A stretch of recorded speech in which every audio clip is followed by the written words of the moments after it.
get, It's the next day, as you can already tell.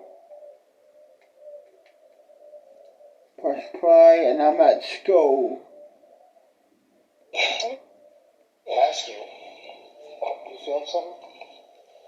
you know, I one investigation, a team came up here and I could feel like an ice cold, I mean, it was colder than cold right next to me, and I could feel like its shape right next to me, totally freezing.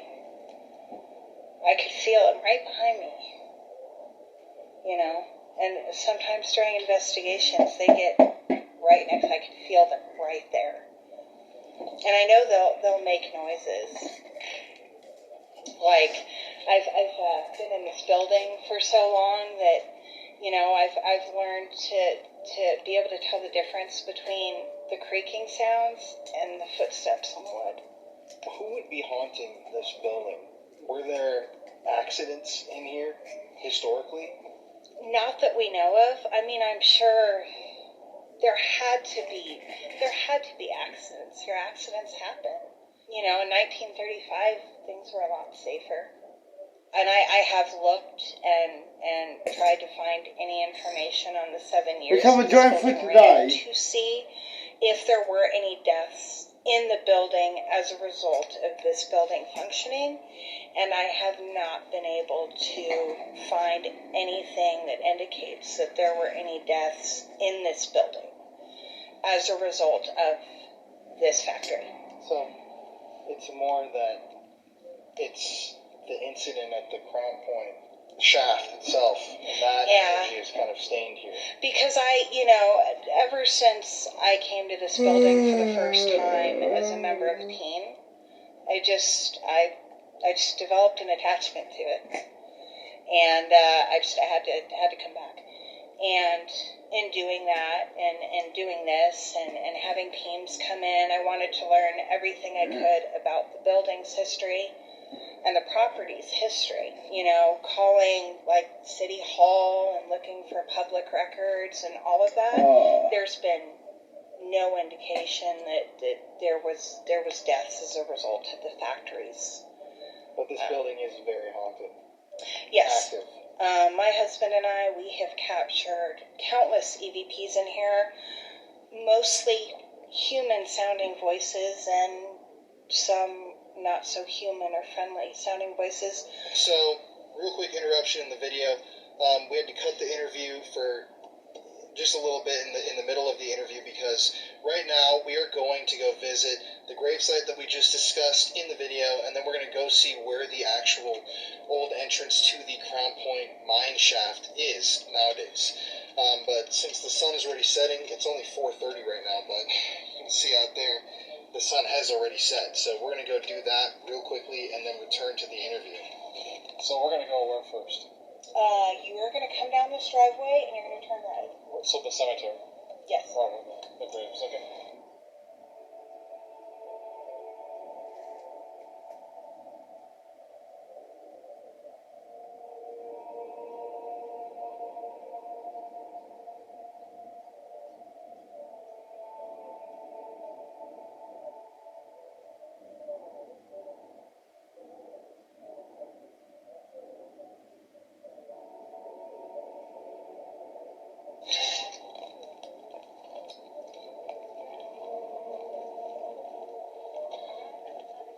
This is unlike any cemetery I think I've ever seen. This is very, very abandoned. Wow. I mean, like, look at, dude. These headstones are like...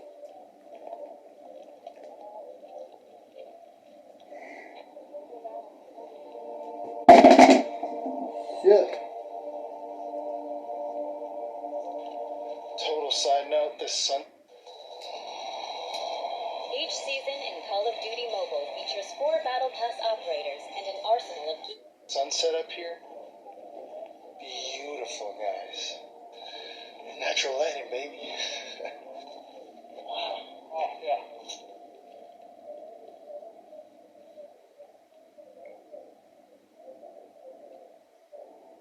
This is pretty crazy, y'all. So, this cemetery, this is the Gold Hill Cemetery, where obviously a number of the miners who died in those incidents are buried. There are a lot of historic burials, and this is like an extremely decrepit burial ground. If you see behind me, these are all graves dotting the landscape. And like, just looking out over here, I don't see a single grave really. I mean, there are a couple in here in the more kempt area, but they're all toppled over the gates. The fences are smashed. It's kind of hard to believe.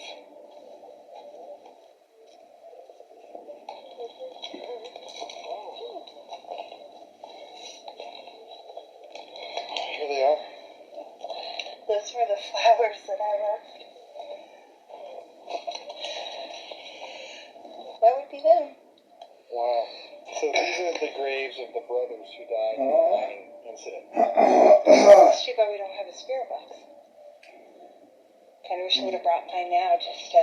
James and George and Richard. Who, the brother who was taken out immediately, who died? Richard. So Richard was the one. Because Richard was April 7th.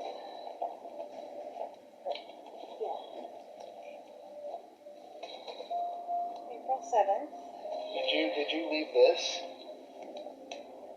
No, I'm not sure what that is.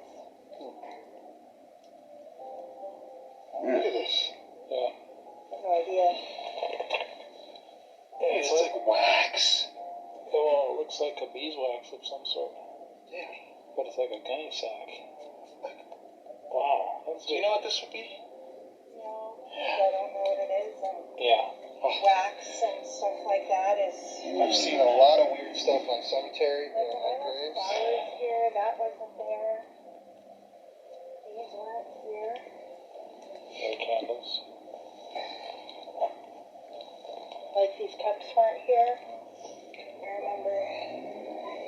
But yeah. James was the 7th, he was the 7th, so... Yeah, this brother died in that accident as well.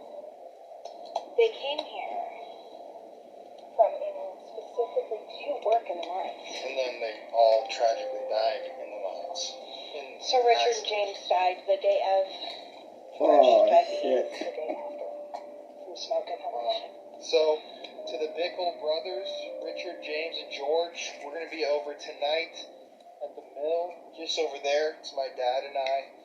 If you could come through and speak with us tonight, I don't know if you're here attached to your bodies, if you're over there in the mill, if your energy is stained over in that direction, but we would love for you to come out and speak with us, and you can follow our energy as we go back over there. But yeah, we would love to just have an open conversation. We come from a place of love and respect, so come through if you can hear my voice. And with that, we got one more place to go look at before we begin the investigation, which is the actual location where the mine once, I don't want to say sat, but where it was, where the opening of the shaft, where to this day, over 35 bodies are still underground, which is crazy. And probably not bodies, obviously, but just remains. I'll say this cemetery, you can feel just energy. The gathering. Yeah. The gathering around. And it looks almost mystical. You know, normal cemeteries like in Texas are just so like normal looking. Yeah, it's almost like Like that. they're here, you know? I'm trying not to cry again because I can feel it. All the people. I just feel just like I'm gonna cry. You know? So, that's the sunset right there. Those are the taller buildings that we were just looking at from below. And right here would be the old opening to the Crown Point mine. This is the location where part of the accident, the Yellow Jacket fire, happened, and it would be actually, like we're talking, here in this area going downward, where, like we were saying, the bodies of those miners are trapped forever, and it's in the earth right here. be exactly where Richard died. This right here?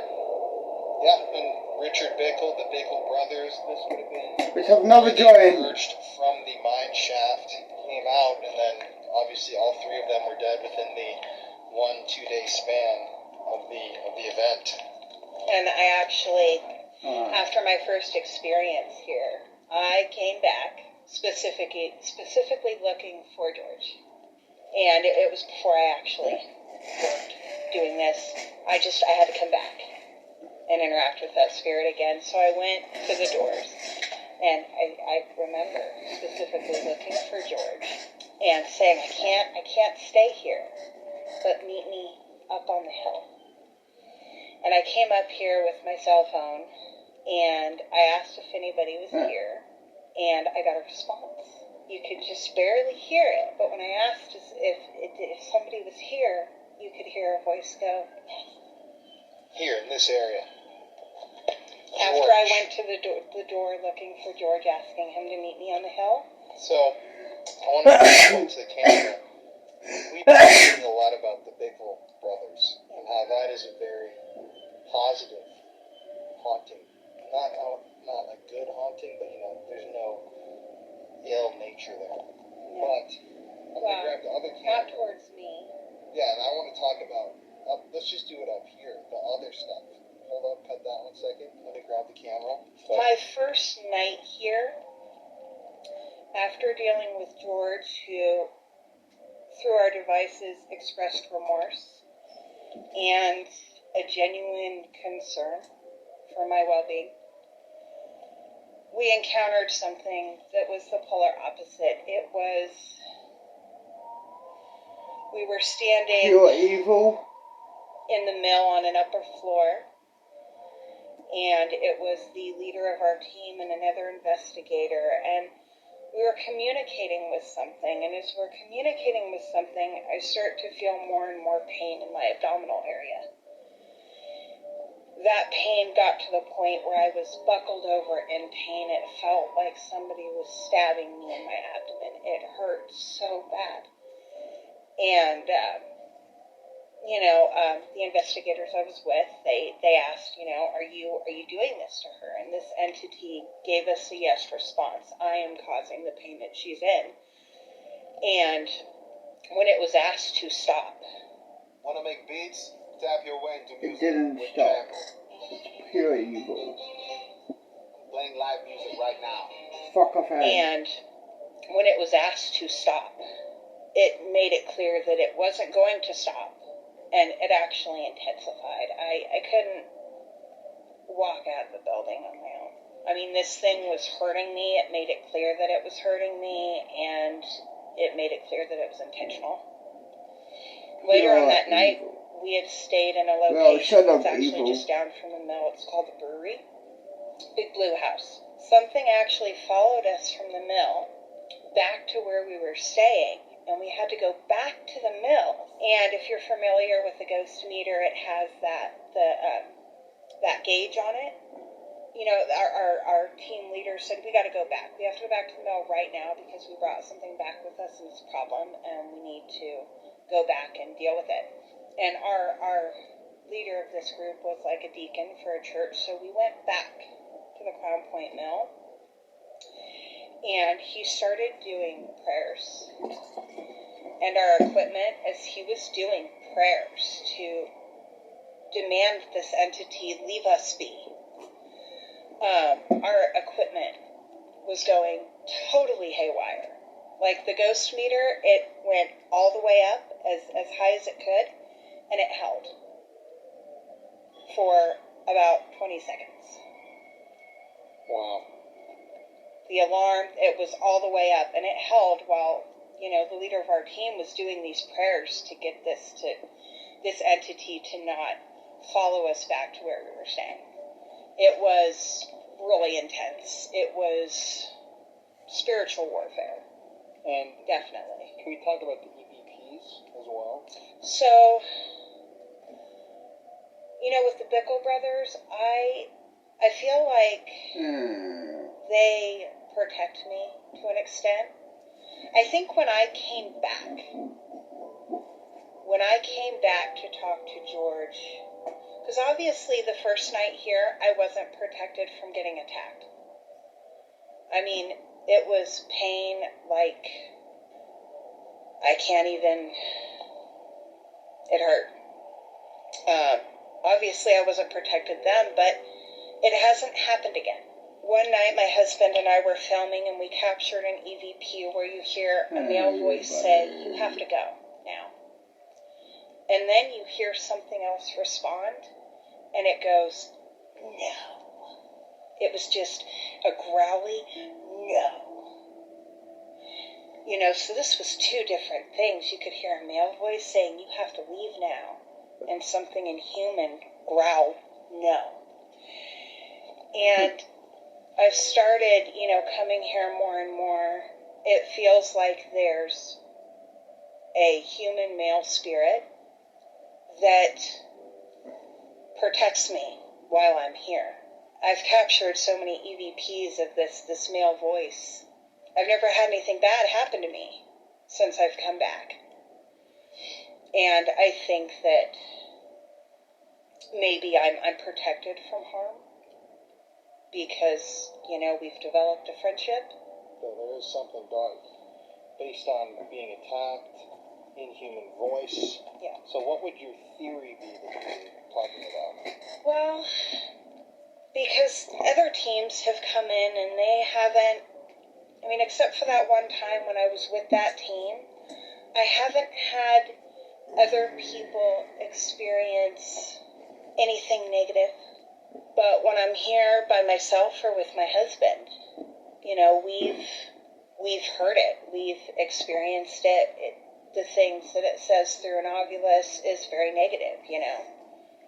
Fear me, you know, who are you, the devil, you know, just very stereotypical demonic responses.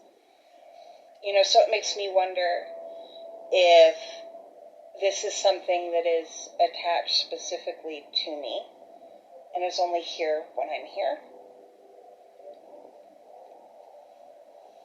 When I'm here, my husband's here, we go home and listen to our EVPs, there's this inhuman voice, and there's other voices that sound like they're talking to this entity, telling it to stay away, to go away. So I guess my final question, what would be the most common things that people experience in the moon? Well, since really only paranormal investigators come here, you know, they do hear the footsteps and knocking, and the building creaks and it makes noise, but a lot of times if you ask the spirits to indicate that they're there, you do it a couple times to confirm, they make noises. You can hear footsteps on the floorboards above you. That's a lot of times during investigations, I hear that a lot, is investigators are saying, we kept hearing footsteps walking on the catwalk above us, but we didn't see anything. You know, it's so very physical. you can hear a lot of physical sounds. You can hear footsteps above you, since it's just the two of you. When you're in there, if you just sit there, just below, like the middle floor, you'll probably hear footsteps on wood. Well, are you ready? Ready to go. It's getting cold. Your nose is redder than Rudolph, I'm like, dude. I think my fingers are. Yeah. Oh, look at this. Look at this. It's frozen. It'd be like, It's gotten chilly. all right, well, I think that's perfect. Anything I will else? say, and it'll be the last experience, and I felt bad because I misread some things. There was a team here, and unfortunately that team did not have the best intentions. I didn't know that, obviously. That night they did their investigation, and we were sitting on the bottom floor, you know, closing up the investigation, talking about it, all that good stuff. And I could feel rage. Like there was a moment where I lost control of myself for just a little moment. And the other investigators, they said, that they could see the change in my face. Like, for a moment, I wasn't me. And I remember feeling rage. And the person in charge of this team, there was this feeling in me that I just wanted to, Don't know why, but that's what I felt inside trying to get out, was just the desire to just, Anger. Yeah. Like, really pissed off. Now, I could already feel that something was wrong. I have a connection to this building and the spirits here. I could feel something was wrong as we're closing this investigation. Somebody was upset, very upset. I didn't hurt him, obviously, but I could feel that desire to claw and rip and, hurt this person. I wasn't going to stay. I was going to leave with everybody else. I had my bags packed and my equipment packed, my personal stuff. And out of my mouth came the words, I'm going to stay. The thing is, I didn't mean to say that. I didn't. Like, my mouth said it, but I didn't. I did leave. I lock up the building. I get in my car, and I see a shadow, a large shadow, pass in front of my headlights. And I park in the same spot all the time, where I'm parked right now.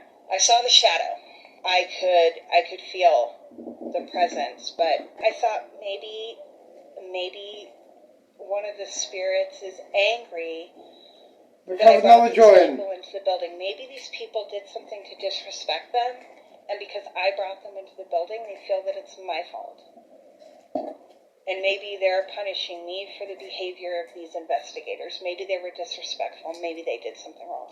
So at this point, real quickly, I'm going to stop the video and kind of explain to you guys our thoughts about Cassie and what is happening there at the Crown Point Mill. So as you probably noticed throughout this interview, 3 signs you are addicted to stress. Sign 1. You can't Fuck off. at the Crown Point Mill. So as you probably noticed throughout this interview and this beginning of this video, Cassie is constantly referring to George Bickle. George died the next day from smoke inhalation. Who was one of the men who died in the mining incident back in the day. She believes that George has followed her, that he follows her throughout the mill, and that he actually comes home with her and protects her. Let's pause it. Let's skip school. Why not? Fuck school. Let's skip it.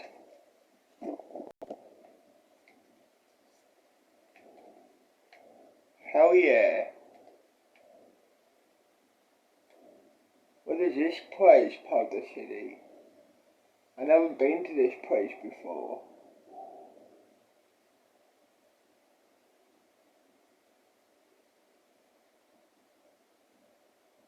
So this must be the Housing Commission area.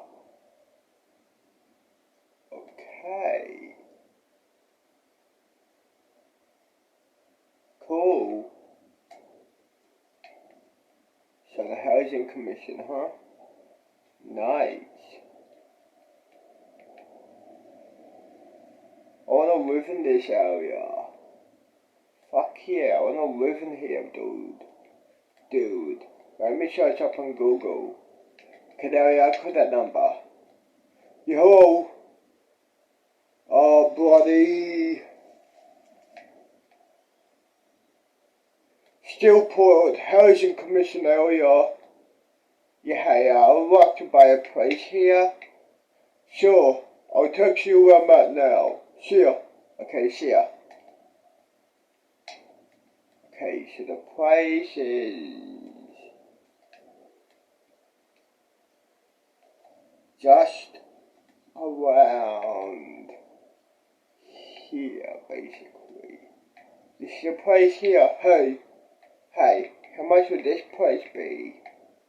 $400 to rent and $900 to own. So which one you wanna do? I wanna own it. I don't wanna fucking rent it. Cool. $900. Cool. Here's $900. Cool. This place is now yours. Have a good one. You too. Hell yeah, let's have a look inside.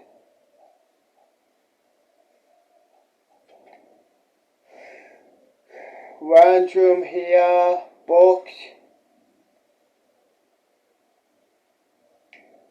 Kitchen. Then a bed here. Cool, not too bad. I'm not fussy whatsoever, dude. Let's close it. Let's go chill here, buddy. Let's go chill here. Press play.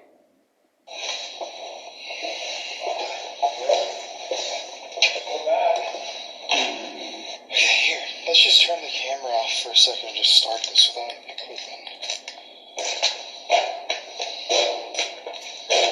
I think. You okay? I'm sorry, yeah, so that was just really, that was funny. Damn it. God, that's weird how it hurts so bad. Damn it. It's weird that you're cold and I'm about to take my jacket off. Oh, I'm like really cold. Here, we don't need to bring any of that out yet. Okay. None of it? No. I just thought we're going to try to do some stuff right here. Talking and... Yeah, here. You need a flashlight? Okay. We're here in the Crown Point Mill. Jesus, this is actually scary. It's huge. My name's Colin. Jeff? I'm Jeff. My name's Jeff. Don't say that. Oh, what do I say? My name's Colin. Jeff. Well, I mean... Okay. What? If anybody's in here, I just thought I saw a shot. What was this? Oh, that's you. Never mind. if anybody's in here, you suffered a workplace accident, if you died in the Yellow Jacket line fire, if you're a brother of someone who died, or I'm going to go out of the way and say it, if you're a demon, Let's if you're go a check my house. Press pause. Here we are, let's go. Do I have a backyard? Yeah, I do, but not much. There's a backyard. Full backyard.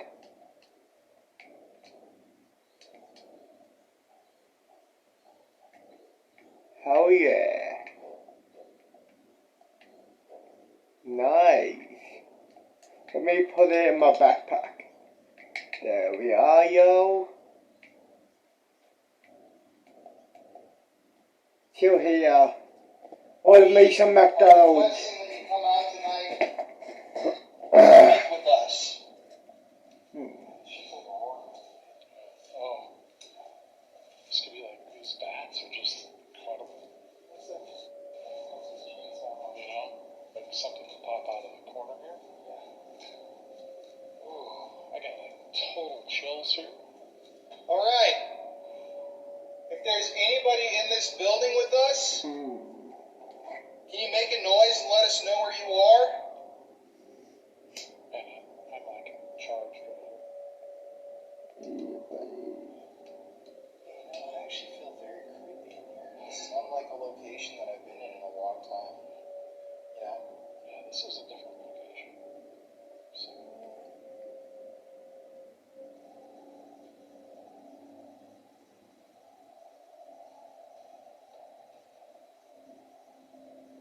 Where are you in the building?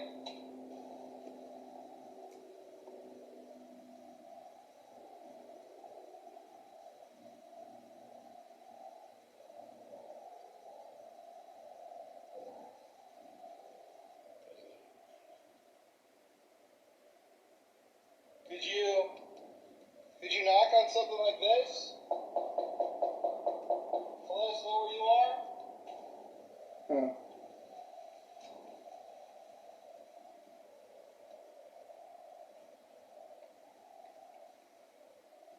God, it's just pitch black in front of my face.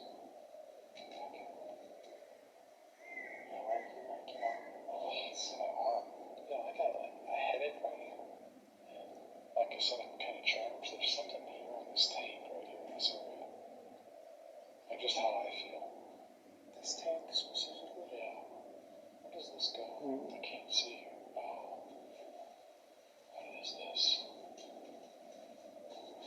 that goes way up to the top. Jesus, that is a huge thing. Oh, that's the entry right there. Where she said. It's another giant. Over in that area. You catch a big fish with one of these.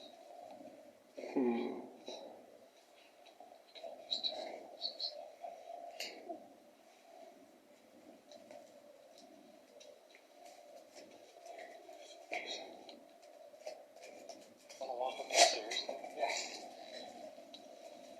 Hey guys, we're here to visit. Anybody that's here, you can let us know you're here somehow. Make a distinct voice, any kind of a voice. If you're one of the miners that are interned next door, only maybe 50 to 100 feet from our entrance here. Interned? Really? One intern. Interned. 3, 2, 1, action. Hey, I credit that to my sophomore high school English teacher, Mrs. Morrison. Anyway, we'd love for you to come out and communicate with us. This place is huge.